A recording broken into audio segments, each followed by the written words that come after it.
ജ്ഞാനേശ്വരി ഭഗവത്ഗീതയുടെ ജ്ഞാനേശ്വര ഭാഷ്യം അധ്യായം 18 മോക്ഷസന്യാസയോഗം.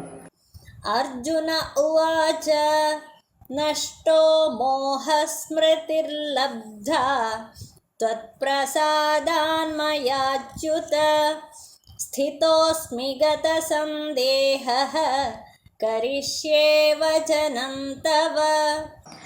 ഭഗവാനെ, നിൻ തിരുവടിയുടെ അനുഗ്രഹത്താൽ സമ്മോഹം നീങ്ങി ശരിയായ ബോധം എനിക്ക് കിട്ടുകയും ചെയ്തു. സംശയങ്ങൾ തീർന്ന ഞാൻ സുസ്ഥിരനായിരിക്കുന്നു. അങ്ങയുടെ ഉപദേശമനുസരിച്ച് ഞാൻ പ്രവർത്തിച്ചു കൊള്ളാം. അല്ലയോ ദേവ, ഞാനിപ്പോഴും വ്യാമോഹിതനാണോ എന്ന് അങ്ങ് എന്നോട് ചോദിക്കുന്നു. അങ്ങയുടെ പ്രസാദം ലഭിച്ചതുകൊണ്ട് എനിക്ക് ആത്മബോധം കിട്ടി. എൻ്റെ മോഹത്തിൻ്റെ വേര് പോലും പിഴുതെടുത്ത് കളഞ്ഞിരിക്കുന്നു. സൂര്യൻ കണ്ണുകളെ സമീപിച്ച് എവിടെയെങ്കിലും അന്ധകാരം കാണുന്നുണ്ടോ എന്ന് ചോദിക്കുന്നത് യുക്തിസഹമാണോ? അതുപോലെ കൃഷ്ണ പരമാത്മാവായ അങ്ങയുടെ ദർശനം ഒന്നു മാത്രം പോരെ സകല മോഹങ്ങളെയും അകറ്റാൻ? തന്നെയുമല്ല, ഒരമ്മയേക്കാൾ കൂടുതൽ സ്നേഹവായ്പോടുകൂടിയാണ് അങ്ങ് എനിക്ക് ജ്ഞാനം ഉപദേശിച്ചു തന്നത്. ഇപ്പോഴും ഞാൻ മോഹിതനാണോ എന്ന് അങ്ങ് ചോദിച്ചതുകൊണ്ട് പറയുകയാണ്, അങ്ങയുടെ കാരുണ്യത്താൽ ഞാൻ കൃതകൃത്യനായി തീർന്നിരിക്കുന്നു. ഞാൻ അർജുനനാണ് എന്ന ആശയത്തിൽ ഇതുവരെ ഞാൻ കുരുങ്ങിക്കിടന്നിരുന്നു. അപ്രകാരമുള്ള ഞാൻ അങ്ങയുമായി താദാത്മ്യം പ്രാപിക്കയാൽ മുക്തനായി തീർന്നിരിക്കുന്നു. അങ്ങയുടെ കൃപയാൽ എനിക്ക് ലഭിച്ച ആത്മസ്വരൂപജ്ഞാനം കൊണ്ട് എൻ്റെ മോഹം നിശേഷം നാശമടഞ്ഞു പോയിരിക്കുന്നു. എന്തെങ്കിലും ചെയ്യണോ വേണ്ടയോ എന്നുള്ള ചിന്ത എന്നിലുണ്ടായത് ദ്വൈതഭാവം നിമിത്തമാണ്. ഇപ്പോൾ അത് ഇല്ലാതായി. എവിടെ നോക്കിയാലും മറ്റ് വസ്തുക്കളൊന്നും കാണാതെ എല്ലായിടത്തും ഞാൻ അങ്ങയെ തന്നെ ദർശിക്കുന്നു. ഇക്കാര്യത്തിൽ എനിക്ക് സംശയത്തിൻ്റെ നിഴൽ പോലുമില്ല. യാതൊരു കർമ്മവും എനിക്ക് ചെയ്യാൻ ശേഷിച്ചിട്ടില്ലാത്ത ഒരവസ്ഥയിൽ ഞാൻ എത്തിച്ചേർന്നിരിക്കുന്നു. ആത്മസ്വരൂപപ്രാപ്തി എനിക്ക് കൈവന്നിരിക്കുന്നതിനാൽ എനിക്ക് യാതൊരു വിധത്തിലുമുള്ള കർത്തവ്യഭാവങ്ങൾ ഇല്ലാതായിരിക്കുന്നു.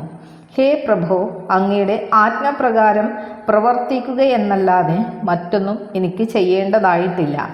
അങ്ങ് എൻ്റെ ഗുരുവും ഈശ്വരനുമാണ്. അങ്ങയുടെ ദർശനം ദൃശ്യങ്ങളെയെല്ലാം നിർമ്മാർജ്ജനം ചെയ്യുന്നു.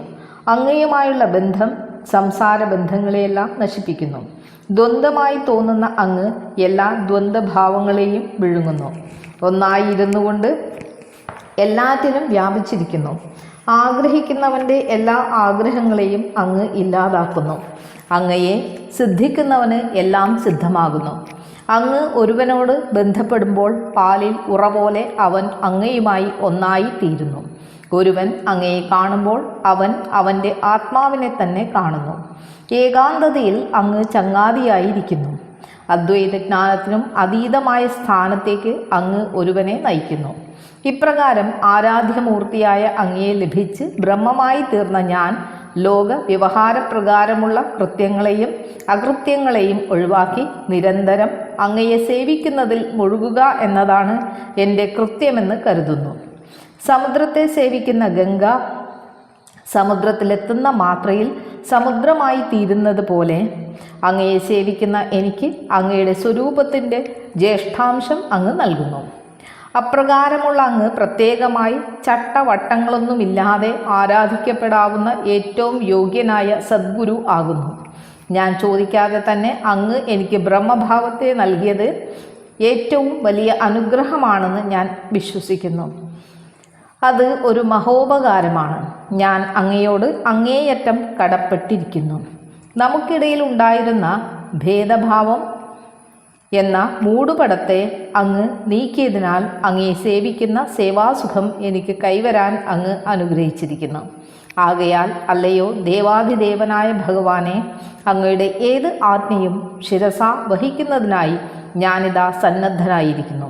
കൽപ്പിച്ചാലും.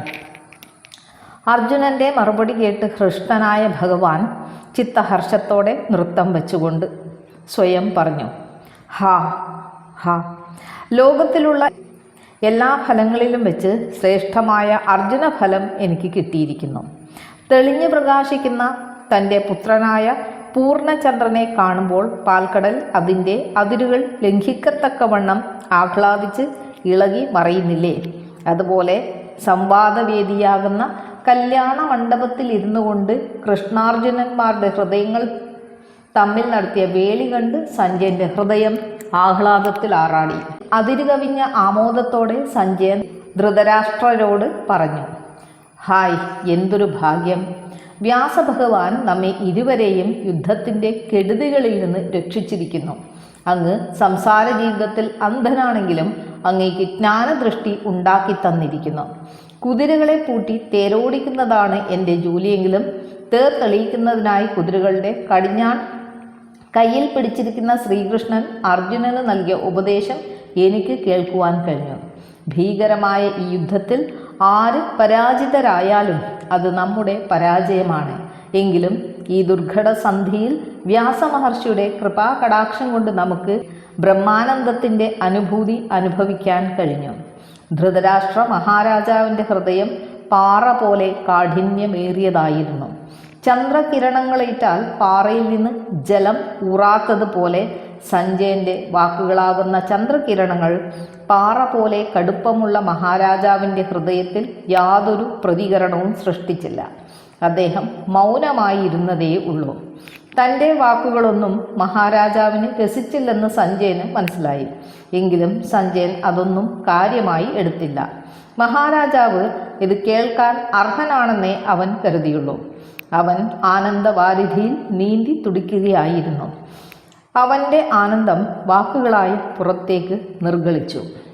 സഞ്ജയ ഉവാച ഇത്യഹം വാസുദേവസ്യ പാർത്ഥസ്യ ച മഹാത്മനഃ സംവാദമിമം ശ്രൗഷം അദ്ഭുതം രോമഹർഷണം.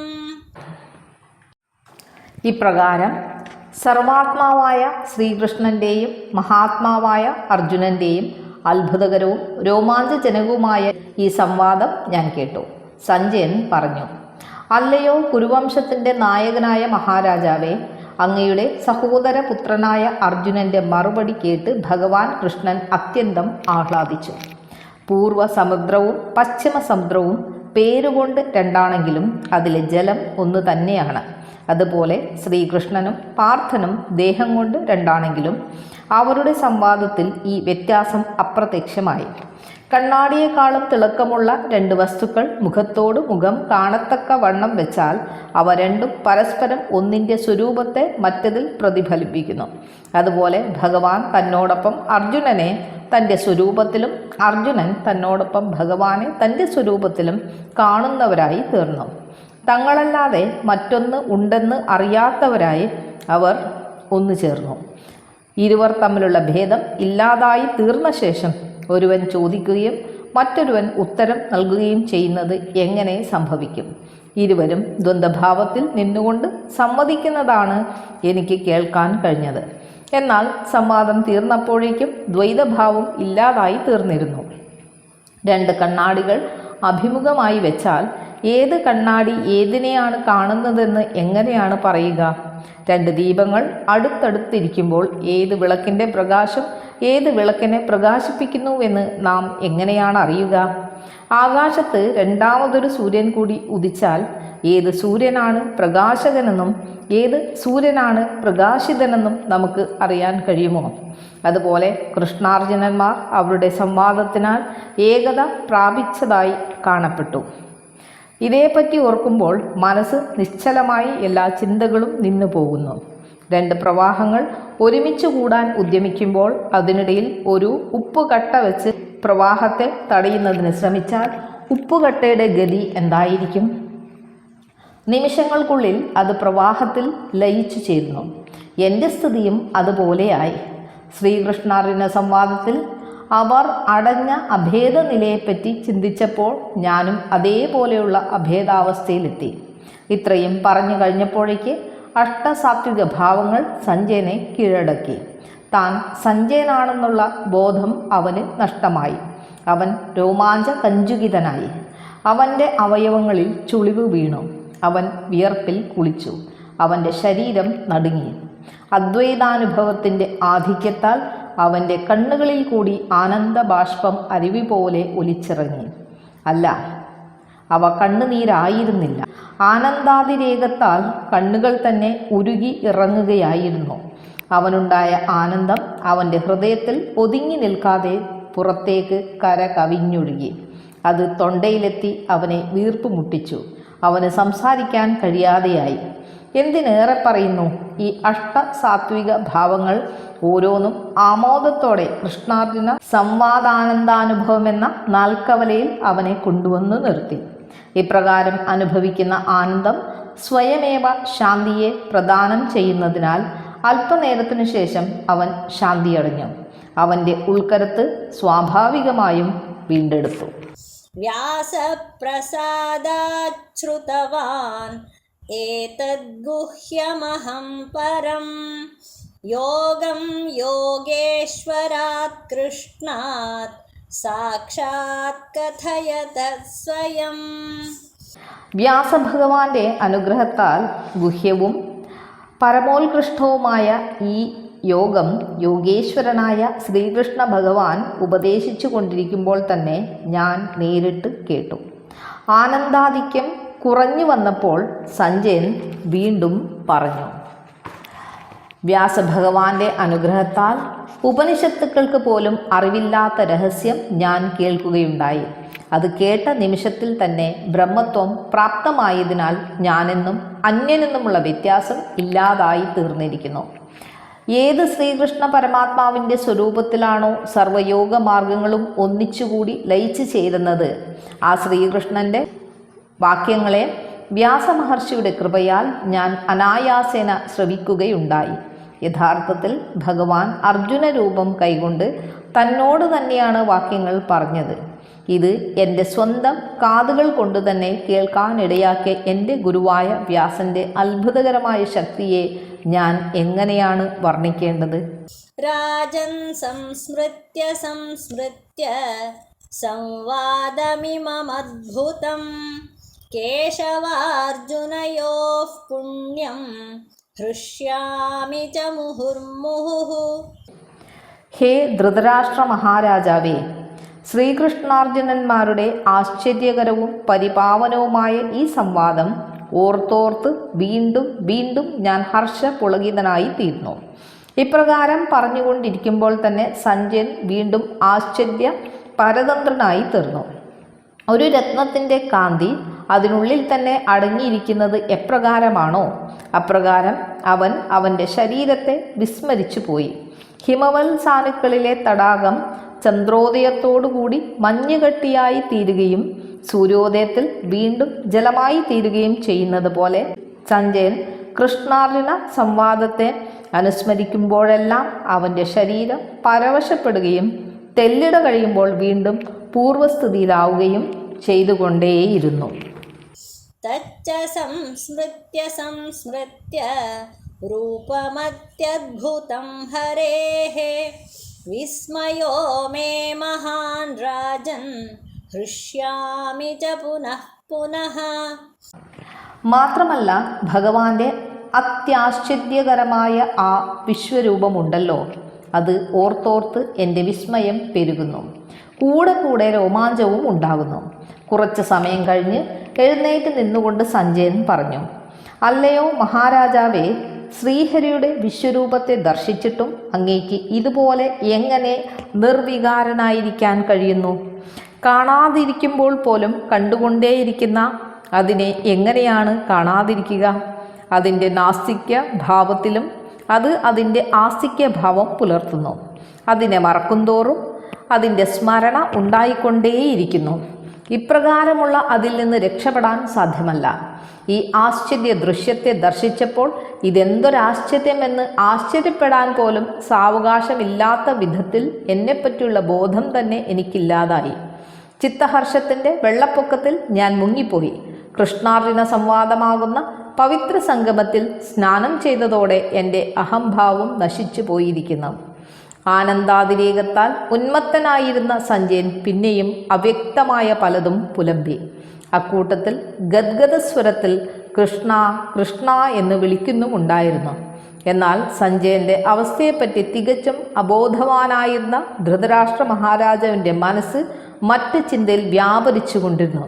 ഇതിനിടയ്ക്ക് സഞ്ജയൻ തൻ്റെ പാരവശ്യത്തിൽ നിന്ന് മോചിതനായി. ധൃതരാഷ്ട്ര മഹാരാജാവ് സഞ്ജയനോട് പറഞ്ഞു, നീ ചെയ്യേണ്ട കൃത്യങ്ങളെ ഒഴിവാക്കിക്കൊണ്ട് മറ്റെന്തെല്ലാമോ ചെയ്യുന്നു.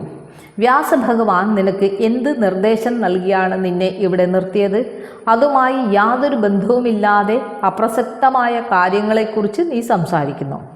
അനാഗരികനായ ഒരുവനെ ഒരു രാജകൊട്ടാരത്തിൽ താമസിപ്പിച്ചാൽ അവൻ നിസ്സഹായനായും സംഭീതനായും പെരുമാറും. സൂര്യോദയമാകുമ്പോൾ ചോരന് അത് രാത്രിയുടെ ആരംഭമായി തോന്നും. അതുപോലെ ഒന്നിൻ്റെ മാഹാത്മ്യം അറിയാൻ കഴിയാത്ത ഒരുവന് അത് അസഹ്യമായി തോന്നും. ആകയാൽ സഞ്ജയൻ പറഞ്ഞതെല്ലാം അപ്രസക്തമെന്ന് ധൃതരാഷ്ട്രർക്ക് തോന്നിയതിൽ അസ്വാഭാവികമായി ഒന്നുമില്ല. ധൃതരാഷ്ട്ര മഹാരാജാവ് തുടർന്നു, സഞ്ജയ, കഴിഞ്ഞതൊക്കെ പോകട്ടെ. ഇനിയെങ്കിലും വേണ്ട കാര്യങ്ങളെപ്പറ്റി പറയുക. ഇപ്പോഴത്തെ യുദ്ധത്തിൽ ആരാണ് ജയിക്കുക? ദുര്യോധനൻ്റെ പൗരുഷം മറ്റുള്ളവർക്ക് ഉള്ളതിനേക്കാൾ കൂടുതലാണ്. അവൻ്റെ സൈന്യവും പാണ്ഡവ സൈന്യത്തേക്കാൾ 1.5 മടങ്ങ് അധികമാണ്. അതുകൊണ്ട് ദുര്യോധനൻ്റെ വിജയം സുനിശ്ചിതമാണെന്ന് ഞാൻ കരുതുന്നു. നിന്റെ പ്രവചനം എന്താണ്? അതെന്തായാലും തുറന്നു പറയൂ.